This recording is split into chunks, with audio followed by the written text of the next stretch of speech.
Well, good morning, good morning, good morning. This is Dr. Herbert Harris, and this is Success Mentorship Class number 338. Today's topic is how to develop your success team.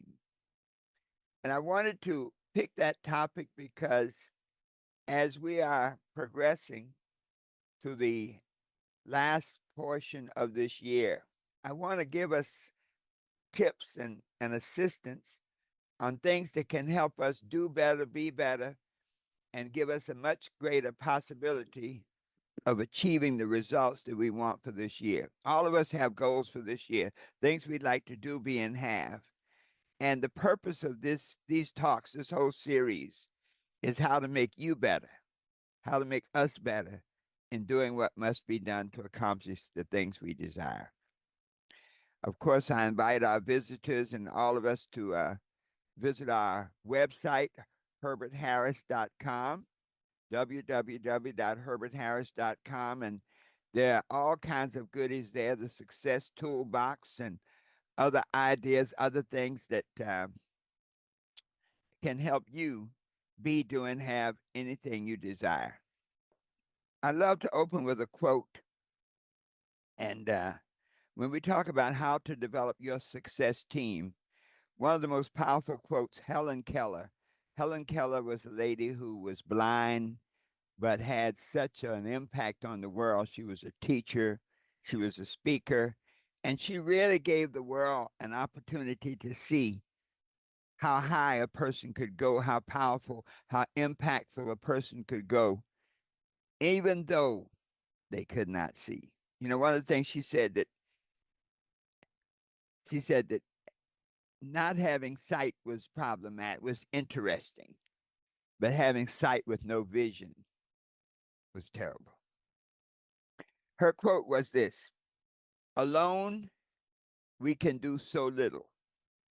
Together, we can do so much. I'll repeat that. Alone, we can do so little. Together, we can do so much. Wow.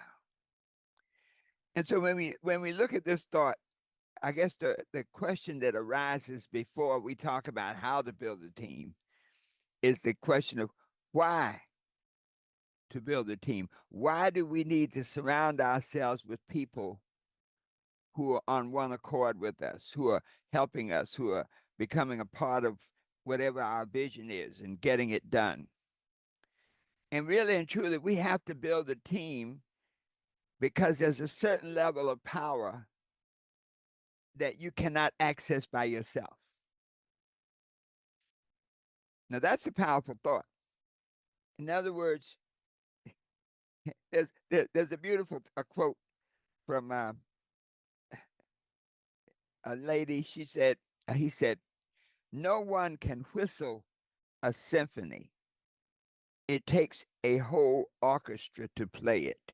No one can whistle a symphony. It takes a whole orchestra to play it.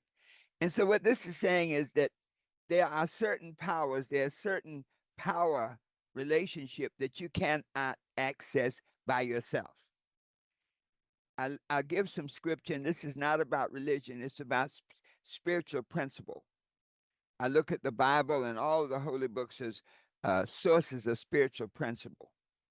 And in the book of Matthew, chapter 19 and 20, it says two very, very powerful things, which gives us a spiritual foundation for this idea of why build a team. In verse 19, it says, again, I say unto you that if two of you shall agree on earth as touching anything that they shall ask, it shall be done for them of my Father which is in heaven. And so, metaphysically, that's saying that anytime two people can touch and agree on any particular endeavor, then that thing that they are working on shall come to pass because they have introduced a different level of power.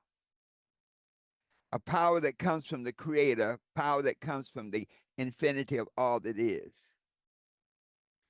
Verse 20 goes on even, for where two or three are gathered together in my name, there I am in the midst of them.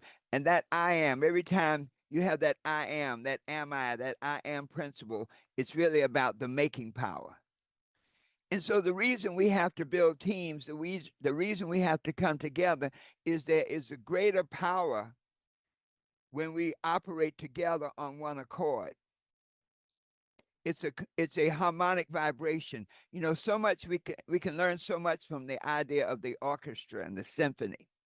That even if you have all the instruments in the orchestra play their exact part alone, you don't get it. You don't get the vibration. But when you have everybody play together, it creates harmonic vibrations, harmonic overtones that gives you a sound that individually they can't create. And so in this idea of harmonic relationship, the sum of the parts, the end results is greater than the sum of the parts. So why should you create a team? Why must you create a team? You must create a team to access another level of power to manifest and get things done in your life. When we work together on one accord, this harmonic vibration now, this energy level, and you know, energy and vibration are interchangeable with manifestation. E equals mc squared. E, energy, vibration, has a corresponding m, manifestation. Now, this is a conceptual formula. It's not one that you can say, well, let's calculate.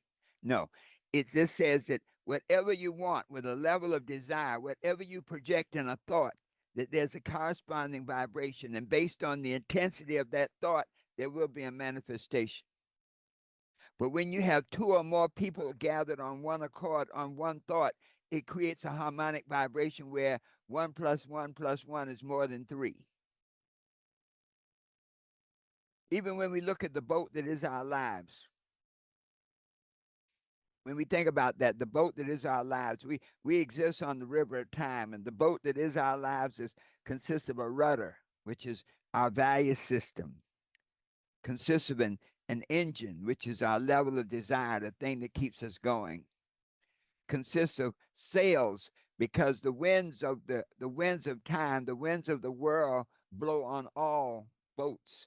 But how you adjust your sails, your attitude, your mindset determines whether the wind blows you over or blows you ahead. And then finally, you have your crew.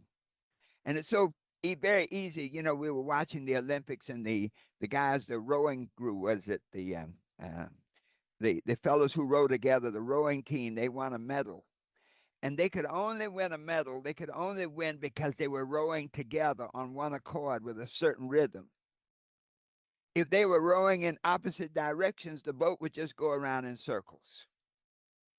And so this idea of a team says that this principle gives you access to universal power. You're able to tap into the universal force, the God mind, the good mind. Something else happens too. The moment you have a group or a team concept, there's always required to be a leader. So you know that poem, I think, Invictus, you know, I am the captain of my ship and the master of my destiny. That when we look at the boat that is your life, you must be the leader of that boat. You must be the one in charge. And so anytime we talk about a team, we must also talk about leadership. Spiritually, it's the Moses principle.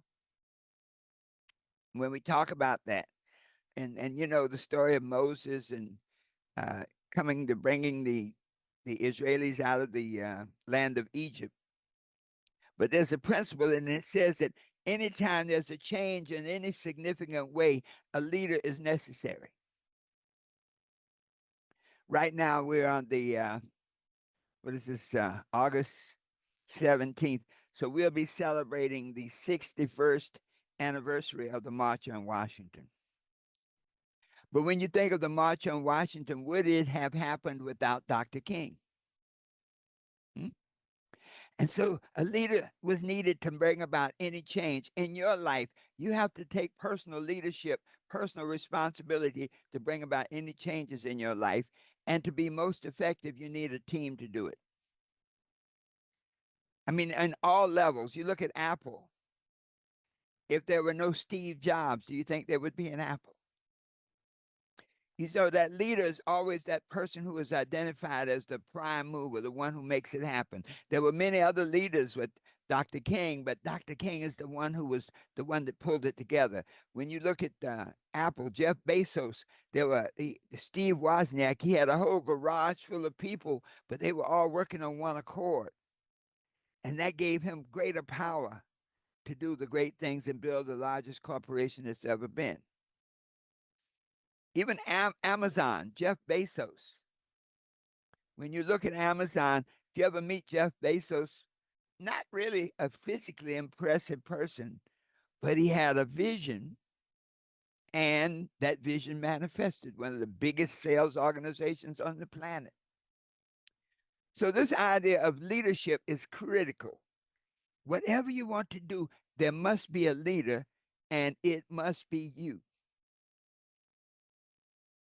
So, how do you develop that leadership, that team that is necessary to help you get wherever you want to go? How do you develop that team that helps you live your purpose, that helps you become successful in life? You know, just a family, the microcosm, that's a team. You see a family that's not on one accord and you got problems. So this concept works on all levels, from like the one or two people working together to thousands and millions of people on one accord.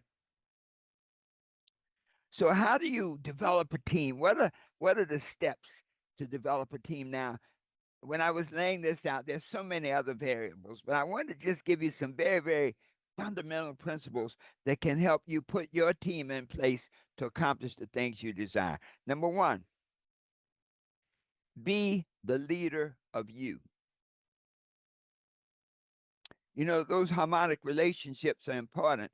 So you have to know who you are before you can become an effective leader. Will people follow you? Yes, we're living in a world right now where we have a lot of people following different leaders that may not even be worthy of being followed.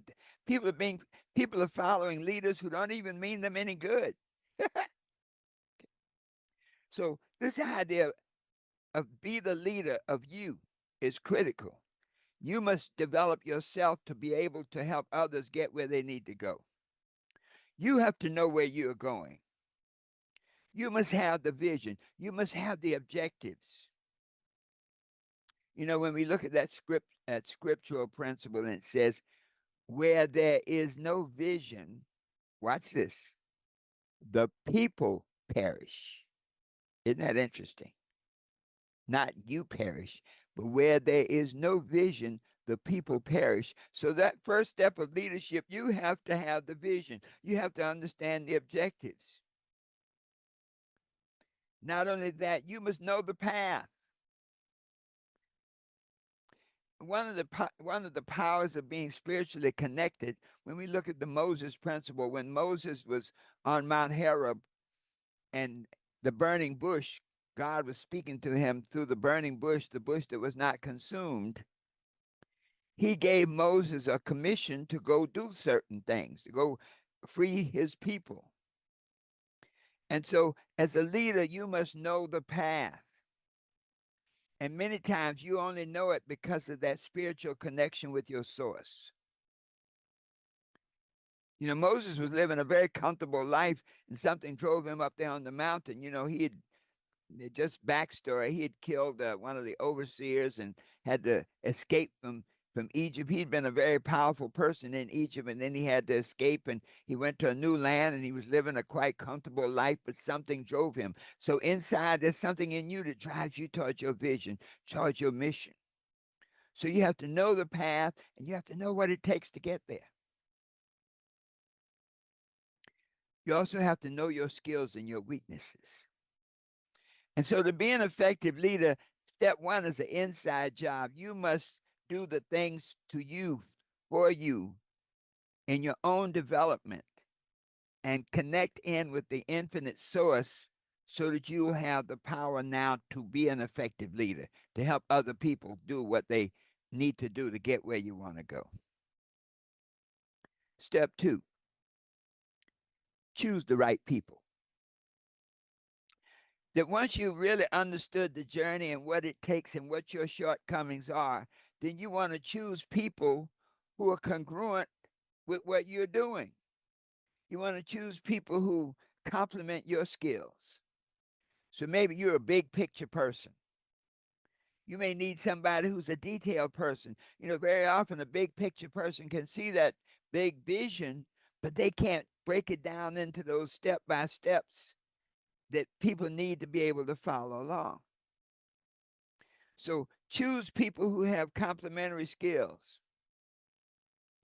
One of the interesting things about life is that many times you don't get to choose your team, especially with your family. Many of us who are in different businesses, sometimes we say, well, man, I'd like to go out and choose a team of folks who are like, heavy duty, hard workers who know what they're doing. Most of the time in life, you have to take the team you have and make them who they can be. One of the attributes of a leader is to see in other people what they may not see in themselves. So as a leader, you may have to take people from where they are to where they can be. But a lot of that power comes from being connected to your source, and then let the God mind direct you and take you along the way.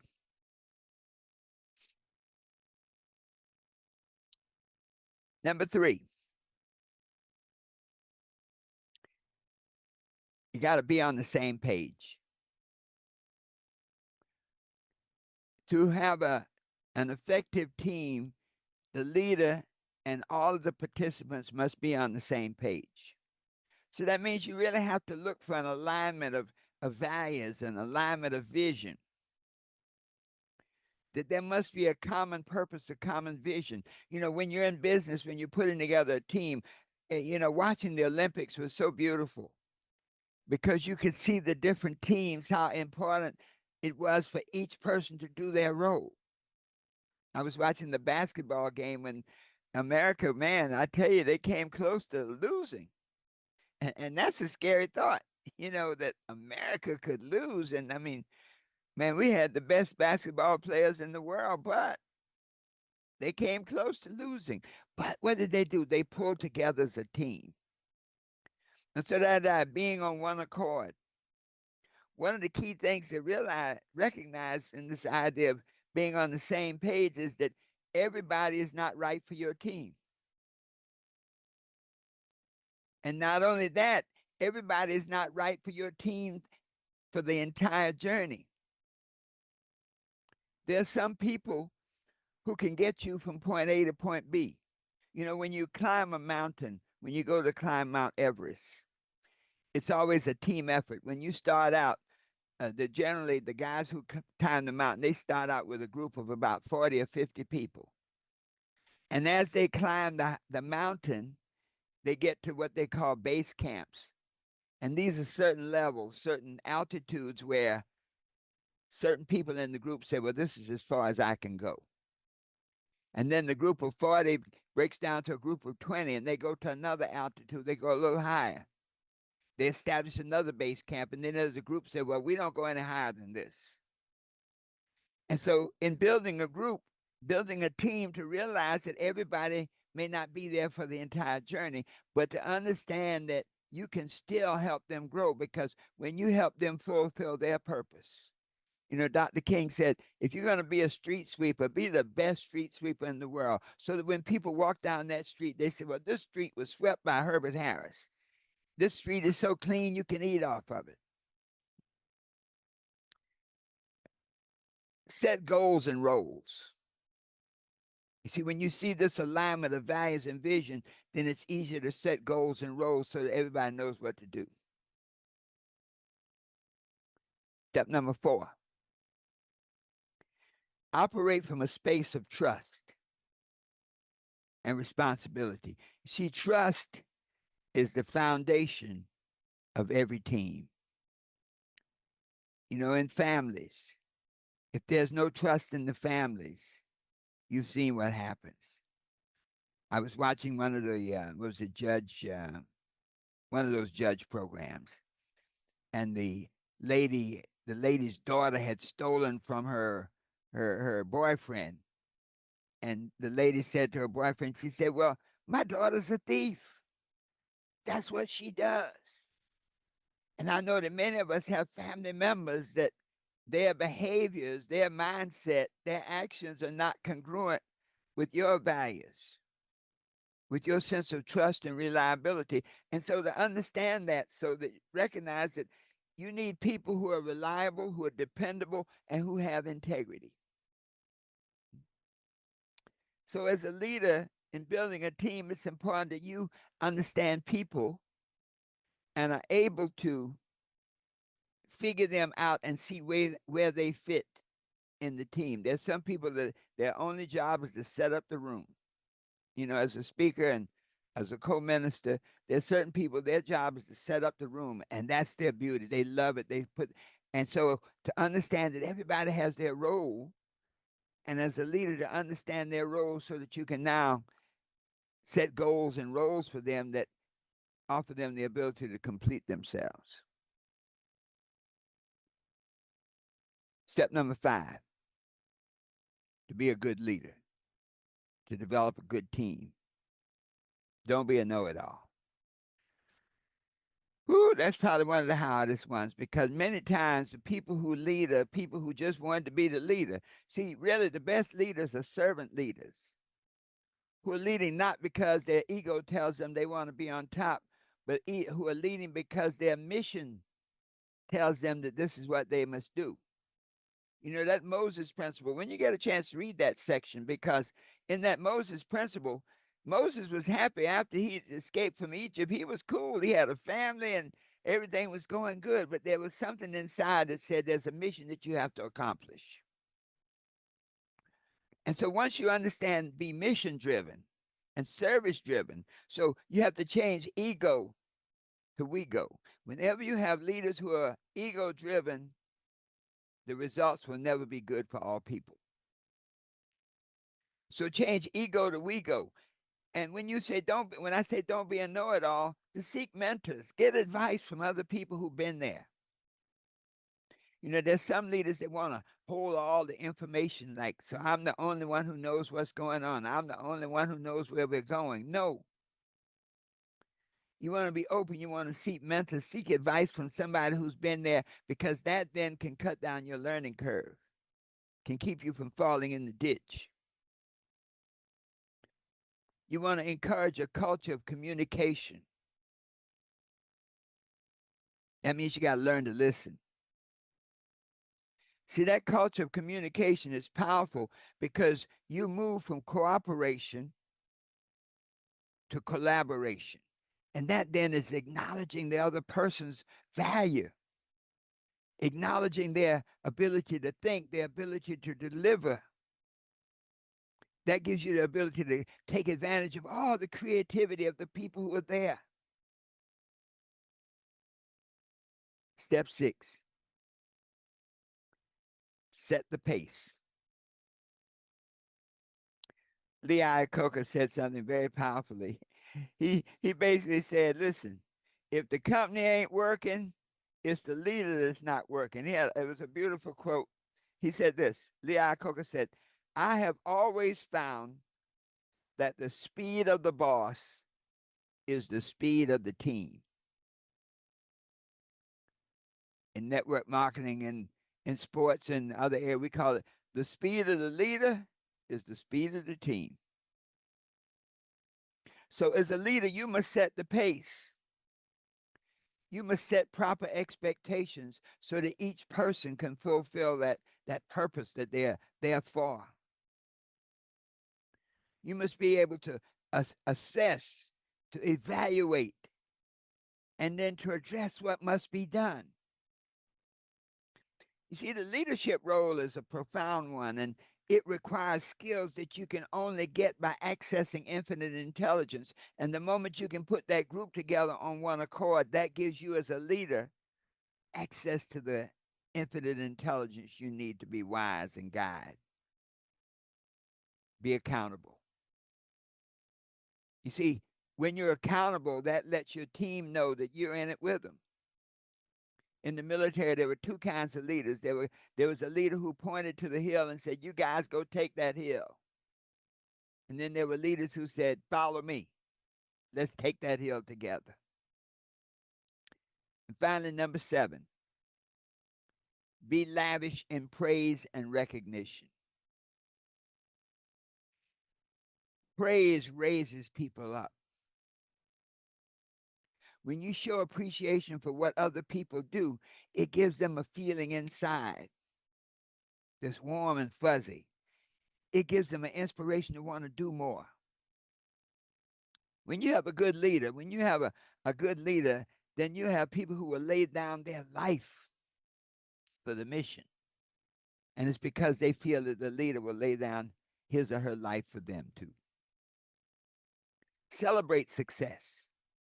So much of what makes people move and do things is that validation of who they are. Celebrate success and acknowledge everybody's contribution. You see, when you can do that, you really put yourself in a position now to access the power through the team concept, to mold that power through these 7 steps, and then to take the power of that group now to fulfill the mission and the vision. So let us summarize. I hope this is helpful because each and every one of us is on a journey the rest of this year and really the rest of our lives. And we must recognize certain things. Number 1, you need a team. In order to access that universal power, 2 or more on one accord, touching and agreeing, to access that power, you must have a team to create that harmonic vibration that multiplies rather than just adds. Number 2, to realize that a team requires a leader, that no matter what the program is, a team requires a leader. When you have a strong family, it's because you have a strong leader. It may be the mother, it may be the father, but somebody's a strong leader. Sometimes the greatest leaders are the greatest encouragers, the ones who understand that there's somebody else that has a certain skill and all they have to do is encourage them to use it. Then you use these 7 steps to develop your team, to develop your group, to develop the people around you so that you can all operate on one accord. Number 1, to be the leader of you, to have the vision, to understand the journey, and to be able to share it. Number 2, to choose the right people, people who complement you and your skills, but also realize that everybody is not there for the entire journey. A person can only rise and cooperate to the level of their consciousness. Number 3, be on the same page. Look for those common values, that common vision, because it is in plugging into that common vision that you're able to access the power to make it happen. Number 4, be trustworthy. To always operate from a space of truth and reliability so that your word means something, so that you say what you're going to do and you do what you say, that you can be counted on, that people know that when you're doing it, they can trust you. Number 6, don't be a know-it-all. Change your ego to we go. To be open and receptive to other people's ideas, to other people's vibrations, to other people's experiences, so that you can mold them to make them better. Number 6, set the pace. Be the leader that you want yourself to be. Somebody said, we don't have any good leaders. Well, then be the good leader. The speed of the group is the speed of the leader. If things are not going the way you want them to, go look in the mirror. And then finally, number 7, the great power of them all to raise people up, to be lavish in their praise and in recognition. When you can do these things, when you can do these things, you can create a team, you can create a group, whether it's a family group, a church group, a neighborhood group, a business group, the head of a multi-billion-dollar corporation. It's the same principles. That when you can do these things, when you can create this vibration that everybody can plug into and operate on one accord, nothing is impossible. Then you can truly be what you want to be, do what you want to do, and have anything you desire, knowing that the best is yet to come. Let's just take a deep breath for a moment and let it out slowly. This message was, I felt compelled to share it today because this next part of the journey to this year, we're going to have to multiply our powers. We're going to have to magnify our effectiveness. And we're going to have to be able to get access to all that we need to get where we want to go. And this concept of teams, leadership, and we go over ego is the secret to get it done. Be sure to visit our website, www.herbertharris.com. Book a call with me if you feel that you need some additional assistance, consultation, clarity. Book a success call, complimentary call. Go to my website, herbertharris.com, book a call, and let's talk about it. Maybe we can help. And remember this, always remember this, that you have the power to be anything you want to be, that you have the power to do anything you want to do, and the power to possess and enjoy anything you desire. Always knowing that the best is yet to come. And so it is.